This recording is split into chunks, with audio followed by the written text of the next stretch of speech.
Hi friends, welcome to Vinod Kumar Royals Ongole Cows Breeding Farm friends.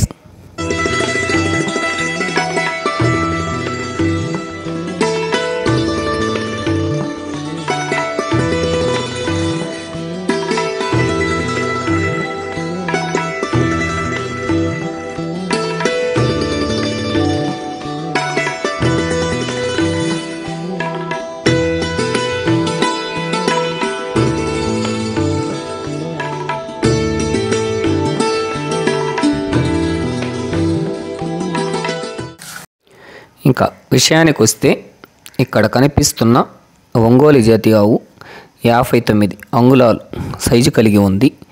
ఈ ఒంగోలు జాతి ఆవు మా ఫామ్లో మా ఆవుకి జన్మించింది. ఈ ఒంగోలు జాతి ఆవు ఇప్పుడు 2 పళ్ళతో ఉంది. ఈ ఒంగోలు జాతి ఆవు ఇప్పుడు పండంటి గిత్తదూడకి జన్మనిచ్చింది.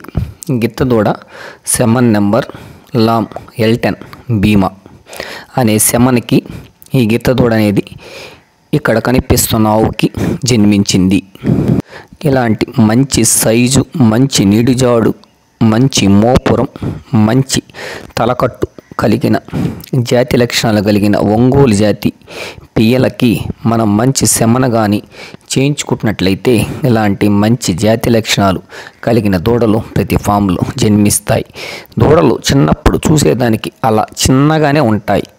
మనం కాటా కానీ పెట్టుకుంటే 28 కేజీలు వచ్చింది ఈ దూడ అన్నమాట. మా ఫామ్లో పుట్టిన మా ఆవుకి. ఈ చిత్రంలో కనిపిస్తున్న బుల్లి లామ్ L10 భీమా. L10 భీమా సెమన్ స్ట్రా పైన కూడా L10 భీమా అని ఉంటుంది. ఇక్కడ కనిపిస్తున్న మా ఒంగోలు జాతి 2 పళ్ళతో ఉన్న పెయ్య, దీని పేరు నందిని గోమాత. దాని కొడుకు పేరు నేను నందగోపాల్ అని పెట్టాను. వాటితో దిగిన ఫోటోస్ ఇవి. ఈ నందిని గోమాత దాని తల్లి గోమాత 58 అంగుళాల సైజు కలిగి ఉంటుంది. దీని తల్లి 58 అంగుళాల సైజు కలిగిన గోమాత L33 అనే నెంబర్కి పుట్టింది.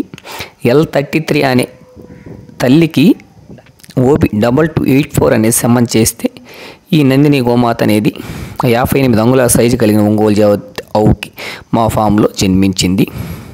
ఈ నందిని గోమాతకి ఇందాక చెప్పినట్టు లామ్ L10 అనే సెమన్ చేస్తే ఒక గిత్తదూడ పుట్టింది. ఆ గిత్తదూడ పేరు ఇందాక చూపించాను కదా, అది నందగోపాల్ దాని పేరు. అది లామ్ L10 అనే దానికి వచ్చింది. ఈ చిత్రంలో కనిపిస్తున్న బుల్లే OB2284 అంటే ఈ నందిని గోమాత తండ్రి OB2284. OB2284 అనేది నందిని గోమాత తల్లికి చేయించిన వల్ల ఈ నందిని గోమాత మా ఫామ్లో మా 58 అంగుళాల సైజు కలిగిన ఒంగోలు జాతి ఆవుకి జన్మించింది. అప్పటాంచి ఈ నందిని గోమాతని జాగ్రత్తగా పెంచుకొని పోషణ చేసుకుంటే ఈ విధంగా తయారైంది. ఇంకా ఈ చిత్రంలో ఉన్న ఫోటోని మీరు గమనించినట్లయితే నందిని గోమాతతో నేను చిన్నప్పుడు దిగిన ఫోటోస్ ఇవి. నందిని గోమాత చిన్నప్పటి ఫోటో ఇది. అప్పుడు చూడండి మీరు ఎలా అప్పుడే కాళ్ళ మీద లేసులు అనేది నందిని గోమాత ఉంది. ఆ విధంగా లేసులో ఉన్న పెయిలే మనకి పెద్ద అయిన పాట 59-60 అంగుళాలు సైజు గ్యారెంటీగా వస్తాయి. మా నందిని గోమాత కొడుకు నందగోపాల్తో నేను దిగిన ఫోటోస్ ఇవి. జై Hind. Thank you for watching. ఈ వీడియో మీకు నచ్చినట్లయితే లైక్ అండ్ షేర్ చేయండి. ఛానల్ని సబ్స్క్రైబ్ చేయడం మాత్రం మర్చిపోకండి. ధన్యవాదములు.